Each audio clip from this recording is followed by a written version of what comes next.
Hey guys, it's Olivie Blake, and this is me not writing. Okay, so welcome back. I had a very busy weekend, and I'm about to have another very busy weekend, but I'm gonna try and make this happen. I've got a very light rosé. We're gonna do this.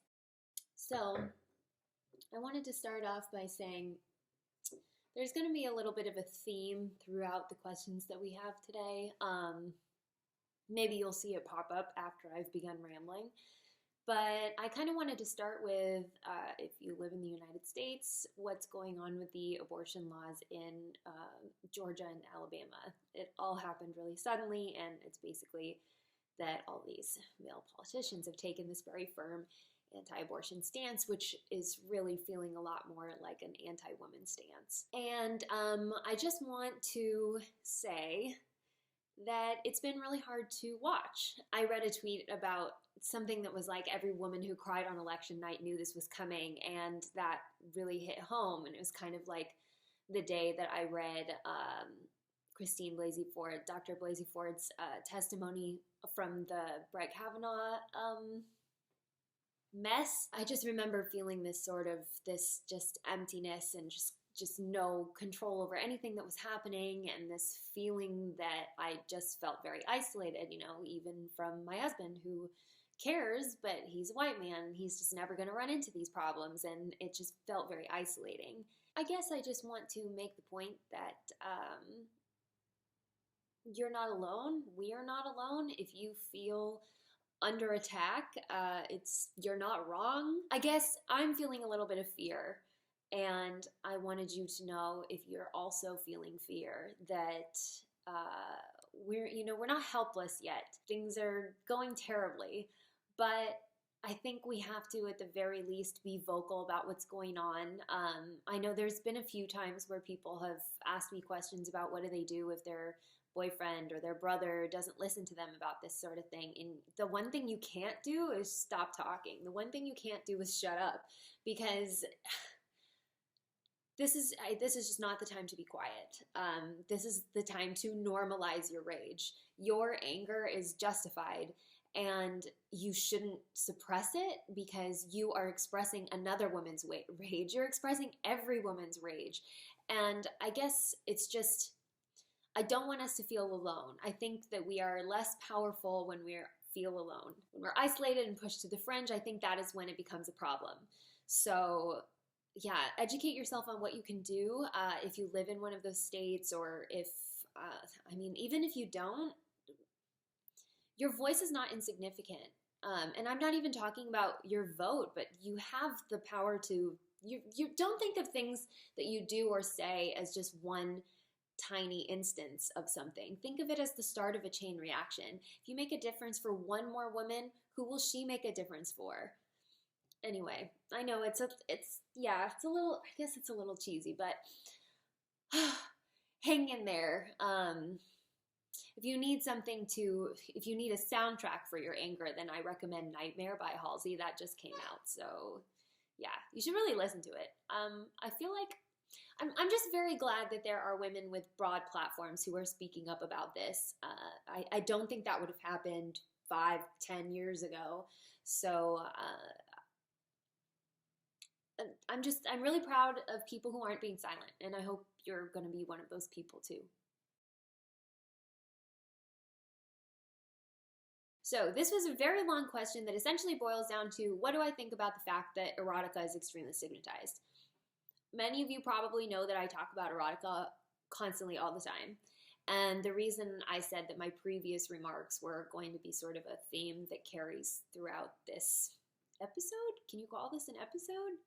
Is this legitimate enough to be an episode? So, talking about stigmatized ideas, which anything that women like or that is important to women and only women for some reason is extremely stigmatized. So one of those things is erotica. So part of what I'm reading from this question, which again is very long, but you can find it on my Tumblr. What strikes me badly is the shame or guilt that women, especially young women, feel regarding such a topic, sex and erotica. Men and women, boys and girls, shouldn't be judged for their sexuality and sexual life, full stop. So I wanted to understand what you think about erotica in books, mainly how publishers and bookstores approach the genre. I personally feel it's still addressed with a certain degree of censure. I really believe it could be transformed into a successful way to inform and teach simultaneously younger generations of what sexuality is. And I agree with this too. I mean, if there's such a question of how consent works, clearly after, going through this Me Too movement, I think what's really come out of this is that men and women alike don't necessarily understand what consent is. And one way to do that is to teach it. And to include sex and sexual encounters even in young adult. I'm interrupting my own reading of the question now, but I've said before that I think young adult should contain some sex. Age-appropriate sex, so we're not talking like hugely pornographic things, but I think the reality is that sex is a reality for people who are reading young adult. Either they're having sex or they're curious about sex because they're about to have sex relatively soon. And even if they're not, I think it's still important that they sort of understand what it's like, what it should feel like, how when it feels safe and when it doesn't. I think that's really important information. And just because, young girls are curious about sex. I know I was. I think I've either talked about this before or nope, I've definitely talked about it before. But yeah, I was like sneaking adult books to try and understand sex because where else was I going to find it? And it's just kind of what is the alternative if it's not made available? Anyway, sorry. Through fiction stories, erotica should be accepted as a respectable genre as much as crimes and cookbooks are, don't you think? Yeah, I mean, I think that there's something a little bit dangerous about a woman who is aware of her own sexuality, right? Like with these book club books with Henry and June and The Awakening, there's something a little bit scary about a woman who wakes up to the fact that she likes sex and is allowed to enjoy it. And that is it's very intimidating to men who occupy the decision-making roles in the publishing industry. I have so many feelings about this that I'm not even sure any of us want me to get into, but I mean, the publishing industry is failing, right? Like this is just a general thing that is known. Of all the big New York publishing houses, a bunch of them have already closed. And for that reason, it's now much harder to break into traditional publishing. Typically, authors are now expected to be some sort of hybrid that they will self-publish because there's a market there and traditionally publish. But if you're traditionally published, then you have to be writing in this sort of like really narrow genre. They're only going to pick up books that are a certain type, that are like very commercial or very genre, and everything is just being pushed to sort of polar extremes. And I don't think this is good for publishing. I think this is terrible. I think they should do something about it. I have a lot of frustrations with the traditional publishing industry, and I think the fact that it's failing says a lot about how much it sucks. But so why don't they put a lot of emphasis on erotica? It makes people really angry, and people are just really afraid of a woman who knows what she wants. That is just very terrifying to men. Drink some wine. I'm already rambling. But what's so stupid about it is that women buy books. Women buy romance books and erotica. But for some reason, publishers don't want to invest in that demographic, which is a little bit silly. I think there has been some motion. It's amazing how with like Helen Huang and Sally Thorne, Jasmine Guillory, all they do is take a romance book and put a trendy cover on it, and suddenly it's a book club book. It's a little silly how all of this works. This is a really big topic. It's something that I talk about all the time. It's not something I could address quickly, but I think the idea is, okay, so we all understand that erotica is important to us, right? You, if you're watching this, I presume, are part of the demographic who wants to see sex in books. If you're looking for fan fiction, it's generally because you're not going to find that in books, especially not the wide variety of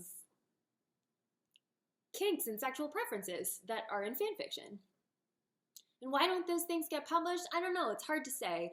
That's going to be a conversation we're going to have about Sleeping Beauty for sure, because I think the number one question a lot of us have walked away with is, how did this get published? And I really look forward to having that conversation. But I think, so the thing is, publishing eventually has got to go where the money goes, right? Or they're going to fail. Either they're going to fail or they're going to invest in where the money goes. So what can you do to make erotica a thing? Buy erotica. Talk about it. And this is what I was saying earlier is, why is it stigmatized? Because most people are afraid to bring it up. You're not usually going to tell someone if the book you're reading has sex in it. Sometimes I run into other women, like at the gym or something. They'll ask me what I'm reading, and I'll tell them straight up what I'm reading.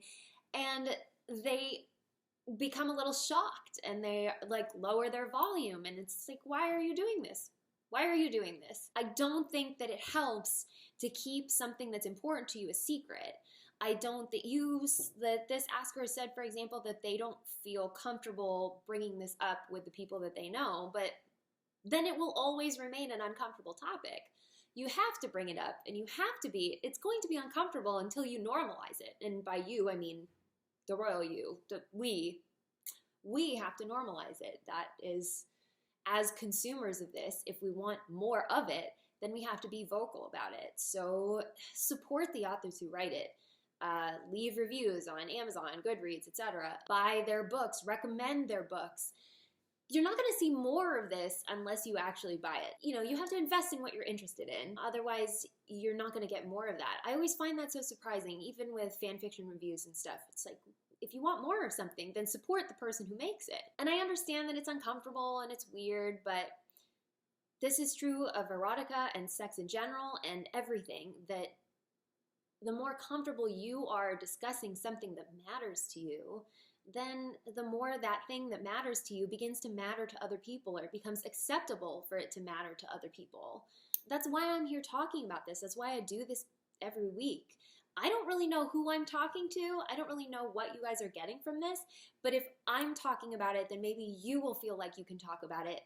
And like I said, that's the beginning of a chain reaction. What do you think about the concept of finding yourself? I'm going abroad for 3-ish months, and many comments I get are about how now I'm going to find myself, only I already know who I am. Instead, I think of this trip as a time where I'm going to be the best version of myself. Love you and all your tips and advice. Thank you. I love you too. I think you're going into this with the right attitude, but I think you might be taking this a little bit literally. The thing is that when you travel, you become a new version of yourself. You get to have new experiences, even little things. You try new foods, you go to new places, you meet new people, you understand different cultures. You can't be the same you that you were before. So I understand why you're saying you already know yourself, but the you 3 months from now is going to be a version of you that doesn't exist. I think travel is just absolutely the best thing you can do for yourself, because understanding that the world is so much bigger than you really changes your perspective and allows you to understand how other people's lives work, how other people think and function and what they care about and believe in. And I think that is only good for the world. I think we should all have to travel. We'd all be much smarter and much more sympathetic to each other. So you want to be the best version of yourself. That checks out, but I think you are automatically going to be a better version of yourself if you are really open to this experience. You know, say yes to things. This is when you're abroad, this is the time to, when people ask you if you want to go get dinner and you're tired and you don't want to get, you don't want to get out of your sweatpants and you don't want to put makeup on or whatever, don't say no. This is the time to take all the invitations that you get, unless they're dangerous. Use your judgment. This is the time to try not to be too tired for things or too lazy for things. You may not get these experiences again, and you don't know how they're going to change you. And I think it's great that you understand who you are and you have a good idea of what you're looking to be and the kind of experience you're looking to have. But I also think you just can't even know who you're going to be yet, because this is going to be the most different thing that you've done up to this point. Probably. We are always evolving. We're always becoming new versions of ourselves. We're always stretching the boundaries of what we are, right? That's the goal. The goal is to become bigger in some way, to be more than what we were.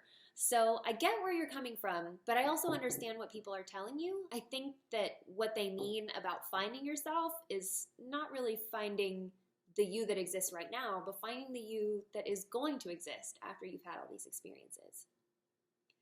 Anyway, I'm really excited for you. I hope you have a great time. I'd love to know where you're going. I just think this is so great. I'm really excited that you're doing this, and I hope that you make the most of it. I think that you will. It sounds like you will, and I'm excited for you, and I'm proud of you. I don't know. I've been saying that a lot lately, and I think it's just something we should really just say more to each other. I am proud of you. I really like that you've made. I'm proud of the fact that you've made this decision to go abroad and do something different and not be comfortable where you are. I think it's great.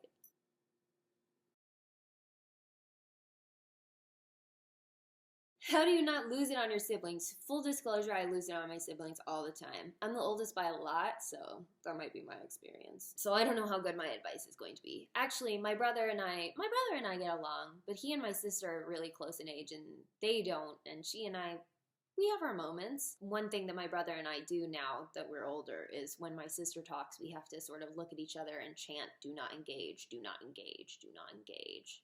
So it can be helpful if you have multiple siblings, then you have a team. Anyway, how do you not lose it on your siblings, or how can you be supportive when you don't want to? This is going to be tough for me. Full disclosure, I'm not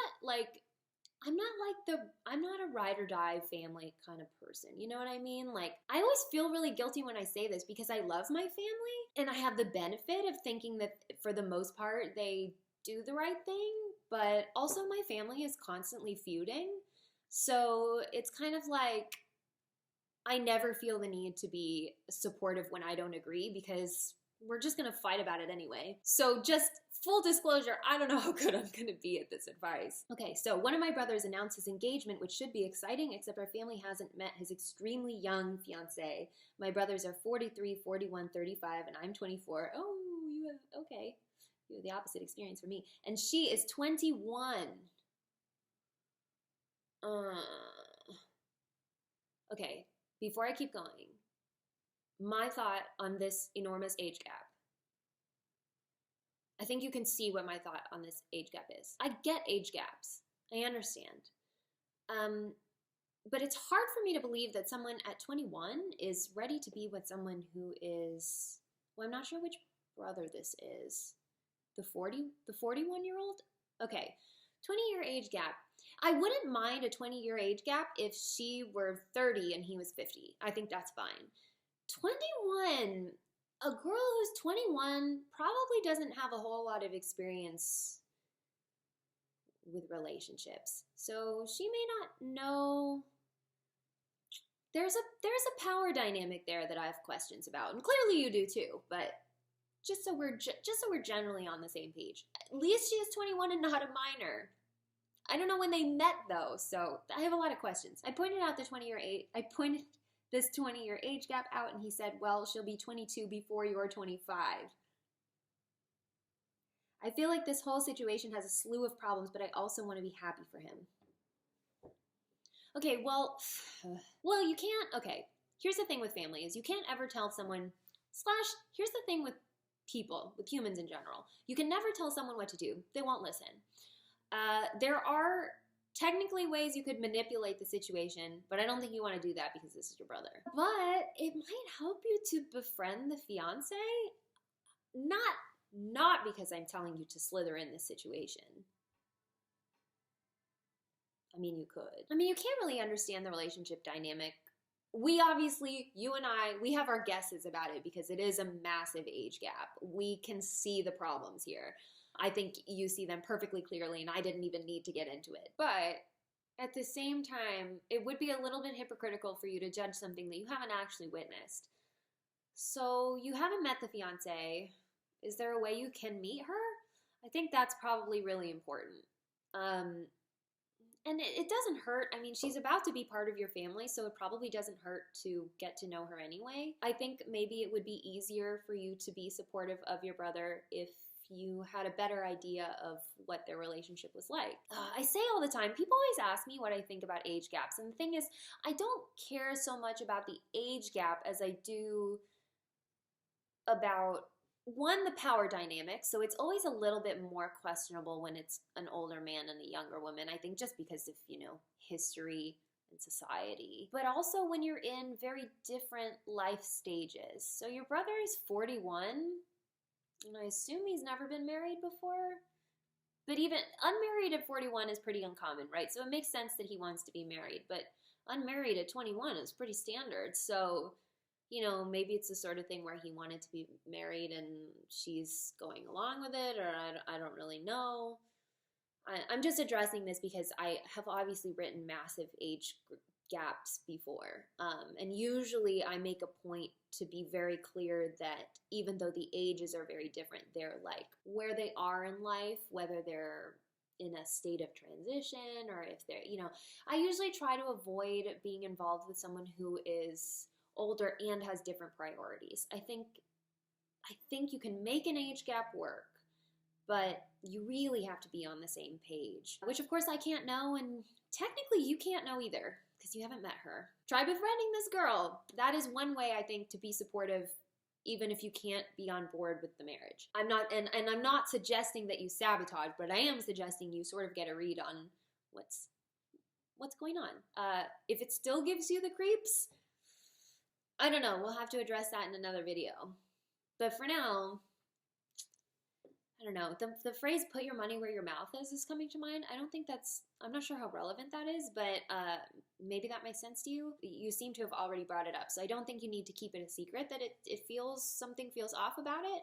But if you're still if you're still open to welcoming her, I think he will appreciate that. I recently found your videos and found them immensely useful to help cope with my current quarter-life crisis.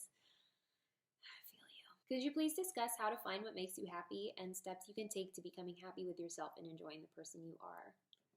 So obviously this is a really big topic. I mean, looking for happiness is something that we're all probably going to spend our lives doing and redoing. Like I told the person earlier, we are different versions of ourselves all the time. So making ourselves happy is a process that starts over a lot. And there's another siren. This is a process that starts over all the time. So it's kind of a constant search. But when you recognize something that does make you happy, you have to make an effort to pursue it in some way. I think for me, writing made me feel sane. It wasn't even something that necessarily made me happy at first, but it was just like, this is something I need to do. And once I've done it, it feels like I've moved forward, and that makes me happy. And I feel productive. And being creative makes me feel more centered and like I'm putting my daydreamy thoughts to use, and that makes me happy. You have to be as open as you can about the things that you enjoy. I think being closed off or fearful of things can be sort of the worst, like the best way to shoot yourself in the foot, basically. I think that one of the worst things you can do for yourself is decide that something isn't cool or that you shouldn't talk about it because other people will ridicule you for it. Anyone who would ridicule you for something that you care about is not really someone you want to have in your life. So you have to be all in on the things that make you happy. You have to recognize when you feel that spark of, I feel good right now. This thing that I'm doing, or this thing that I am thinking about doing, or what this hobby that I have brings me joy. And I don't want to like Marie Kondo this, but if something does spark joy in your life, then you should definitely invest in it, whatever it is. You should tell other people about it. You should find other people who care about it. There is nothing better than finding someone who gets just as excited as you do about something. The best way to make yourself happy is to just allow yourself to be happy and not to let things get in the way of your happiness. Try to live an unapologetic life. Little Kimura said something once to me about the unapologetic ladies club, and I try to think about that all the time. We should apologize less for the things that we care about and the things that we're passionate about, because the world, for some reason, really wants us to apologize. They want us to hide those things. And it's dumb. It's just dumb. The truth is that all we know we have is right now. And it just seems like such a waste to spend your time trying to fight something that matters to you. So I know really at the end of the day, this is a heavy question. This is a big question, because happiness is not a small thing. It's not something that gets fixed overnight. It's not something, and this is from me with a mental disorder. Happiness is something that aiming for happiness is sometimes unproductive, you know? Sometimes you just have to aim for, I'm okay, I'm awake, and I'm doing things. Sometimes that's the best you can do. And that's fine. And understanding your spectrum of happiness, that's something that's fine too. You don't always have to be your absolute happiest self every day. That's a lot of pressure to put on yourself. You don't have to love every aspect of your life all the time. But when you do find something that brings you happiness, that brings you just a little light or a little spark, whether that's a person or an activity or a thing, I don't know, go for it. Don't let anybody stop you. Don't let anybody's opinion get in the way. Don't let the prospect of someone's opinion get in the way. It's easy to get impatient. It's easy to think, I should just fix this overnight. I should just like find the one problem that will unlock everything else and then it will fix everything. But it doesn't really work like that. It's a long process. You invest and you get a return over time. So yeah, I'm just repeating myself at this point, but try to live a fearless life. I think that is the best way to be happy, is try not to let anything stop you. Don't apologize for the things that matter to you. They're valid. You're valid. Don't forget that about yourself. And like I always say, reward yourself too. Take breaks. Give yourself rewards. You're doing a good job. You're doing a great job. I don't know, you're here, and I have to assume that that means you care about the way you're living your life, and I think that's great. I'm going to say it again, I'm proud of you. Actually, a lot of people are finishing school right now, or they're finishing their thesis, or they're paying off debt. I don't know, I've got all this great stuff in my inbox right now, which is amazing, because I was really like emotionally under the weather earlier this week. Work was just so hard, and I just didn't want to do anything. And I've got, you know, sort of this flood of great things happening to you guys, and I'm just so happy. I'm so proud. I'm so proud. You guys are doing great. You're doing great. We're doing great. Maybe every day is a little bit difficult, but we are moving towards something, and it gets better, and we're moving towards something that is getting better all the time. And if you're not, then change something, because that's the goal. We're just trying to get better. Okay, well, a reminder that Commoner's Guide is going to be late this week because I am not in the mainland US. But then I'll be back, and so it'll probably be Thursday or Friday. Death of Conman is continuing to post. LSV's name is probably changing. I'm not sure what it's going to be yet, but that is coming in June. It will include a preview for Birds of Prey, which that's not its real name. I don't know what I'm calling it. That's just its working title. I'm having some title problems. If you're like good at titles, you should actually really get in contact with me. Oh, I'm also reading a book that's like very good. But we're gonna read it in the book club, so I'm not gonna tell you about it yet. Good, keep secrets. Because that makes me happy. Yeah, well, this has been me, Olivie Blake, not writing, and I'll see you next week.